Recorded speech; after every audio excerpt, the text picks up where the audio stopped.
meningkatnya penggunaan digital banking, layanan perbankan syariah juga mengalami pertumbuhan yang cukup pesat.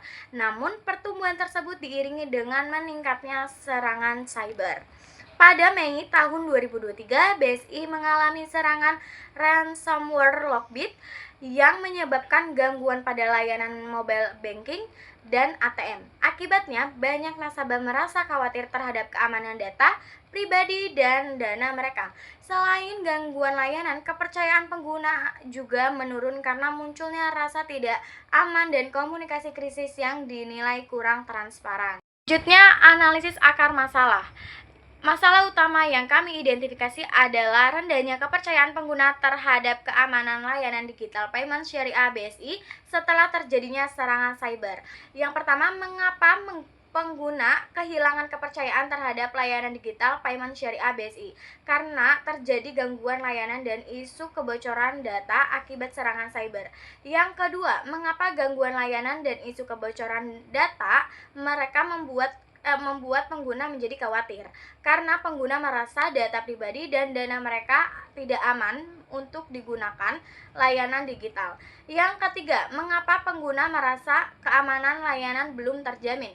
Karena sistem keamanan digital dan penanganan serangan cyber dianggap belum mampu melindungi layanan secara optimal. Yang keempat, mengapa keamanan dan penanganan serangan dianggap belum optimal karena terdapat kelemahan dalam ketahanan sistem, respon pemulihan layanan, serta komunikasi krisis kepada nasabah.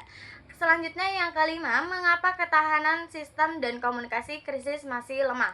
Karena kurangnya penguatan keamanan cyber secara berkelanjutan serta belum adanya transparansi dan edukasi dari keamanan digital yang konsisten kepada pengguna. Dapat disimpulkan bahwa akar masalah utama adalah kurangnya ketahanan keamanan cyber dan transparansi penanganan keamanan digital. Hal tersebut menyebabkan menurunnya rasa aman serta kepercayaan pengguna terhadap layanan digital payment syariah BSI. Oleh karena itu, diperlukan peningkatan sistem keamanan cyber, respon pemulihan yang lebih cepat, serta komunikasi yang transparansi agar kepercayaan nasabah dapat kembali meningkat. Materi selanjutnya adalah analisis SWOT. Yang pertama ada kekuatan. BSI ini memiliki skala besar sebagai hasil merger 3 bank syariah BUMN, likuiditas korporasi yang kuat, serta pendanaan pemerintah. Dari segi teknis, BSI ini mampu pulih cepat kurang dari 1 minggu pasca serangan. Lalu BSI juga mampu berkoordinasi cepat dengan BI, OJK, BSSN, dan juga Kemenkominfo.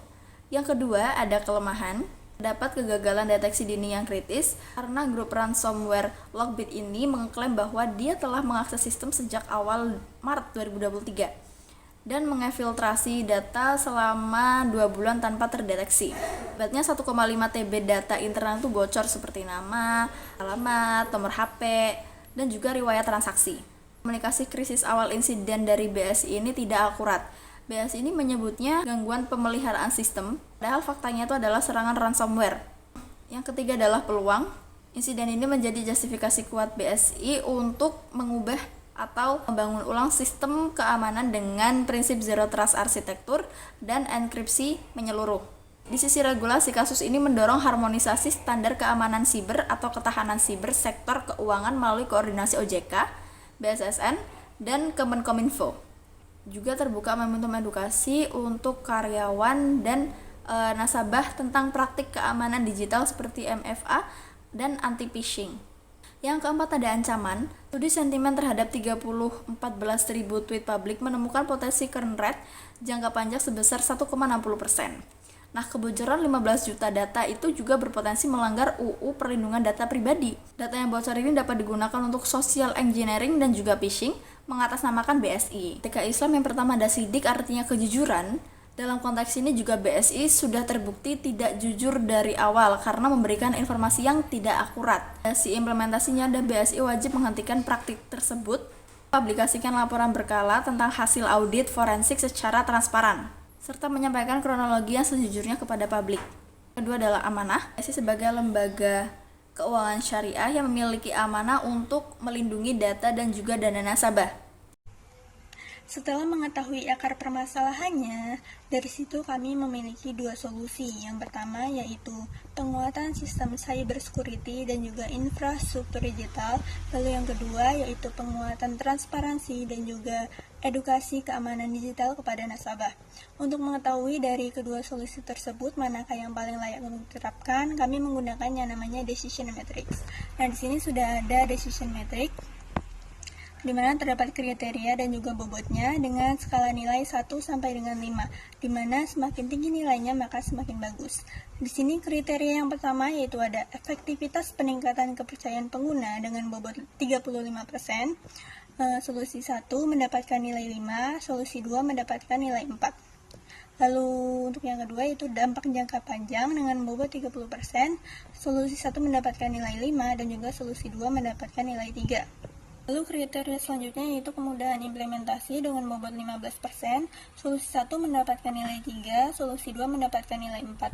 Lalu selanjutnya ada biaya implementasi dengan bobot 20%, solusi 1 mendapatkan nilai 3, sedangkan solusi 2 mendapatkan nilai 4.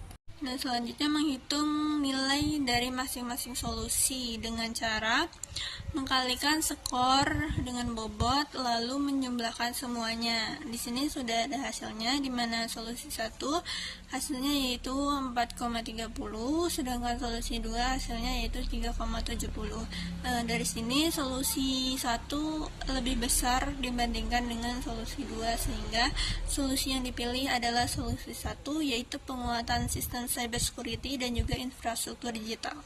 Key Performance Indicators atau KPI. KPI digunakan untuk mengukur keberhasilan strategi data-driven dalam meningkatkan keamanan digital payment syariah.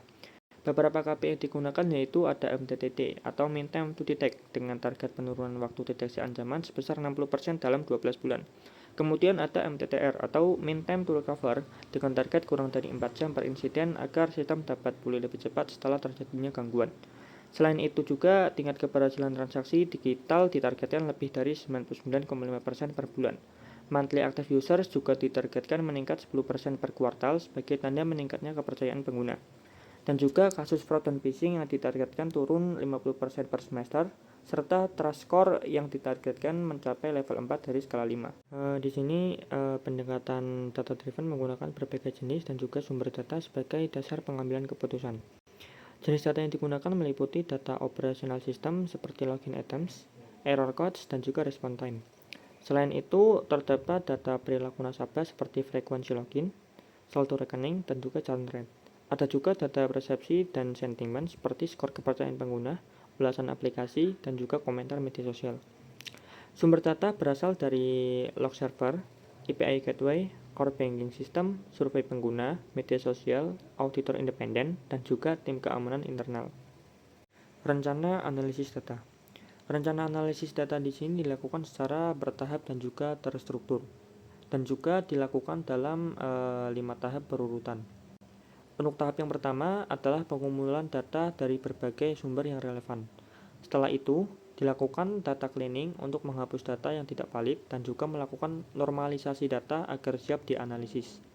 Tahap berikutnya adalah analisis data menggunakan metode pre dan post implementation analysis serta uji statistik untuk melihat efektivitas strategi yang diterapkan.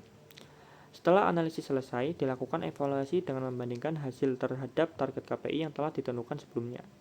Tahap terakhir adalah pelaporan dan penyusunan rekomendasi perbaikan agar keputusan yang diambil lebih objektif, terukur, dan juga mendukung peningkatan keamanan layanan digital payment syariah. Kesimpulannya yaitu akar masalah menurunnya kepercayaan pengguna BSI pasca serangan cyber adalah lemahnya ketahanan keamanan sistem atau gagal deteksi dini 2 bulan dan komunikasi krisis yang tidak akurat. Berdasarkan decision matrix, solusi penguatan cybersecurity dengan skor 4,30 lebih layak dibandingkan dengan solusi transparansi dan edukasi dengan skor 3,70. Untuk sarannya, BSI ini harus mengimplementasikan Zero Trust Architecture, MFA wajib, enkripsi end-to-end, serta skema restitusi bagi nasabah terdampak.